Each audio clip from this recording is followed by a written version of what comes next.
Hi! ஒரு சின்ன பதிவு. புடிச்சா கேளுங்க, பிடிக்கலனா ஸ்கிப் பண்ணிருங்க. ஒன்ஸ் அப்பான் டைம் யாராவது என்கிட்ட வந்து "நல்லா இருக்கியா? சாப்பிட்டியான்னு?" கேட்டா, அப்படியே உள்ளுக்குள்ள பொங்க ஆரம்பிச்சுருங்க. எனக்கு அப்படியே சாமி மாரி திரிக்குவாங்க. தொண்டையெல்லாம் வலிக்க ஆரம்பிச்சுரும் என் கஷ்டத்த சொல்லணும் அப்படிங்கிற அளவுக்கு. ஃப்ரெண்ட்ஸ் சர்க்கிள்ல போயிட்டு ஒரு ரூ. 100 குடுப்பா, நான் அப்புறம் தந்துர்றேன் அப்படின்னா, என் மூஞ்சிக்கு நேரா என்ன திட்டிருக்காங்க. "வெக்கமா இல்ல?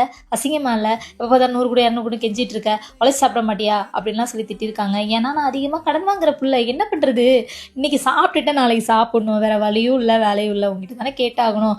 அப்படி சொல்லி கடந்து வந்திருக்கேன். அதே மாதிரி என்னோட ஃபேமிலி மெம்பர்ஸ் என்னோட ரிலேட்டிவ்ஸ் தரமானவங்க, சிறப்பானவங்க. நான் ஹாஸ்டலில் படித்ததுனால எனக்கு நல்லது கெட்டது எனக்கு தெரியாது. குடும்பம்னா எப்படி இருக்குன்னு தெரியாது. ஆனால் சொந்தக்காரங்கன்னா பயப்படணும்னு மட்டும் அதுக்கப்புறம் சொல்லி கொடுத்து வளர்த்தாங்க. எங்கள் அப்பா மட்டும்தான் நீ எவனையும் நம்பாதவன் சொந்த காலில் நின்று சொன்னார். அந்த மனுஷனோட வாக்கு எனக்கு வேத வாக்கு மாதிரி இப்போ வரைக்கும் மண்டைக்குள்ள ஓடிக்கிட்டே இருக்குது. ஸோ அந்த மாதிரி டைமில் வந்து பார்த்திங்கன்னா ஒரு ஸ்டெப் மேலே எடுத்து வைக்கிறோம். அப்போ தான் வேலைக்கு போகிறோம், ஓரளவு சம்பாதிச்சு சரி நல்லபடியாக இருக்கலாம்னு சொல்லிட்டு அன்றாட தேவைகளை போக்கிட்டு இருக்கோம்னு வச்சுக்கோங்களேன். அந்த டைமில் அவங்களுக்கு அப்படியே பொங்க ஆரம்பிச்சிடும். ஏன்னா அந்த காட்டுக்கு அவங்க தான் ராஜா, அவங்க சொல்கிறதான் கேட்கணும். அவங்கள மீறி நம்ம எதாவது பண்ணணும், நம்மளை செதுக்கி விட்டுருவாங்க. அந்த மாதிரி அப்படி இருக்கும்போது நான் இப்போ வந்து தெரியாமல் ஒரு தவறு பண்ணுறோன்னு வச்சுக்கோங்களேன். அந்த இடத்துல என்ன பண்ணணும், ஒரு பெரிய மனுஷன் பெரிய மனுஷி, அம்மா இது தப்பு, நீ இப்படி தான் பண்ணணும் அப்படின்னு சொல்லணும். அதை விட்டுட்டு நான் தப்பு பண்ணுறது தெரிஞ்சேன் அந்த இடத்துல என்ன ஸ்க்ரூ பண்ணுறது ஆளை விட்டு இப்படி பண்ண அப்படி பண்ணி நம்மளை ஏற்றி விட்டு நம்மளை பூஸ்டப் பண்ணிவிட்டு லாஸ்ட்டில் ரோட்டில் நிற்க வச்சு கேள்வி கேட்பாங்க பாரு. அப்படி தான் இருக்கும். டே என்னடா பண்ணுறீங்க, நீங்கள் நடத்துகிற கதாபாத்திரத்தில் நானே ஹீரோயினியாக இருந்து இன்றைக்கி நானே வில்லியாக வந்திருக்கேனேடா அப்படிங்கிற மாதிரி இருக்கும். நிறைய இடத்துல நான் பண்ணாத தப்புக்கு ஒவ்வொரு நாளும் பயந்துருக்கேங்க. ஏன்னா ஒரு கதையாக வந்துக்கிட்டே இருக்கும். ஓடி ஒளிஞ்சிருக்கேன். வேலையை விட்டு வீட்டுக்கு வரும்போது நாளைக்கு என்ன நடக்கும், இன்னைக்கு என்ன நடக்கும் அப்படின்னு பயந்து ஒவ்வொரு நாளும் வாழ்ந்திருக்கேன். ஒரு நரக வேதனைங்க. என்ன பண்றதுன்னு தெரியாம இருக்கும்போது நிறைய டைம் சூசைடு கூட அட்டன் பண்ணியிருக்கேன். அப்படி இருக்கும்போது ஒண்ணு இவங்களை வெட்டி விடணும், இல்லையா அந்த குண்டு சட்டிக்குள்ள குதிரை ஓட்டணும். என்ன பண்ணலாம், வெட்டி விடணும்னு முடிவு பண்ணிட்டேன். ஒரு நாள் எதிர்த்தேன்.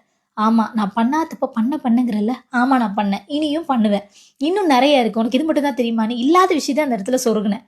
என்ன பண்ண முடியும் உன்னால, பொத்திக்கிட்டு வேடிக்கை மட்டும் பாரு அப்படின்னு. இன்னைக்கு வரைக்கும் வேடிக்கை பார்த்துக்கிட்டே தான் இருக்காங்க.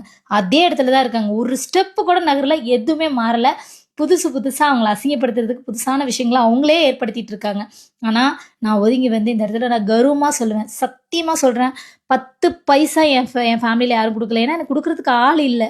நானே உருவாக்குனேன், பிஸ்னஸ் ஸ்டார்ட் பண்ணேன், புதுசாக விஷயங்களை வந்து உருவாக்குனேன், நான் மல்டிபிள் பண்ணேன். இன்னைக்கு வந்துட்டு சாப்பிட யோசிச்சேன், அதாவது சாப்பாட்டுக்கு வழி இல்லைன்னு அதுக்காக யோசிச்ச காலம் போய் இன்னைக்கு சுற்றி இருக்கிறவங்கள நான் எப்படி பார்த்துக்கலாம், நல்லது செய்யலாம், என் குடும்பத்தை எப்படி ஹாப்பியாக பார்த்துக்கலாம் அப்படின்னு சொல்லி நான் ஓடிட்டு இருக்கேங்க. கடிவாளம் போட்ட மாதிரி ஒரு வட்டத்துக்குள்ளே வாழ்ந்துட்டு இருக்கேன். எந்த தப்பும் நம்மளை தெரியாமல் பண்ணிடக்கூடாது. தெரியாமல் பண்ண காலம் போய் இன்னைக்கு ஒரு விஷயத்தையும் பார்த்து கால் நகர்த்தி எடுத்து வச்சுட்டு இருக்கேன். ஏன்னா நான் ஒரு தப்பு பண்ணேன்னா அது என் சந்ததியை பாதிக்கும், என்னோட ஹஸ்பண்டை பாதிக்கும். அது எதுவுமே பண்ணக்கூடாது. நான் கரெக்டாக இருந்தேன்னா தான் என் மேலே ஒரு பயமும் மரியாதை இருக்கும்.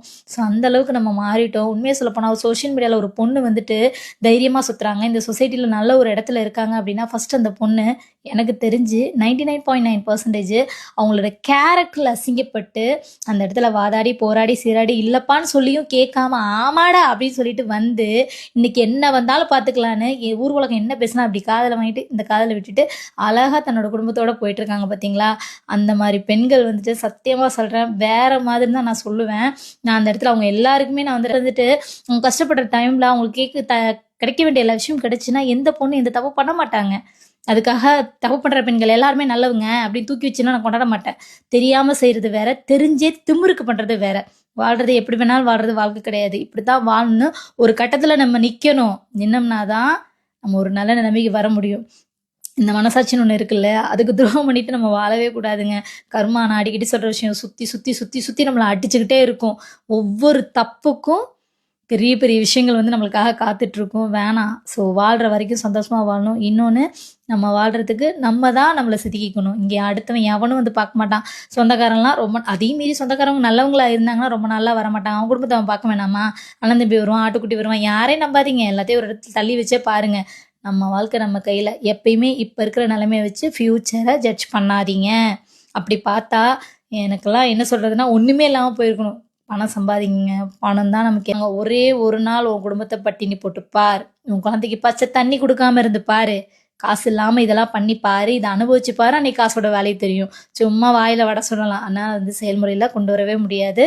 ஸோ நமக்கு நாம தான் பி போல்டு, ஸ்ட்ராங்காக இருங்க லேடிஸ். நம்ம நினச்சா என்ன வேணாலும் பண்ணலாம். அதுக்காக சில விஷயங்களை இழந்து தான் ஆகணும். இழந்து நம்ம நல்லபடியாக வந்தோம்னா நம்ம சந்தோஷமாக இருக்க போகிறோம். எத்தனை நாள் இவங்க பின்னாடியே தொங்கிட்டு இருக்க முடியும்? ஸோ நான் சொன்ன விஷயம் ஆமாவா, ஓகேவா, நல்லதா இல்லையா அப்படிங்கிறத கமெண்ட் பண்ணுங்கள்.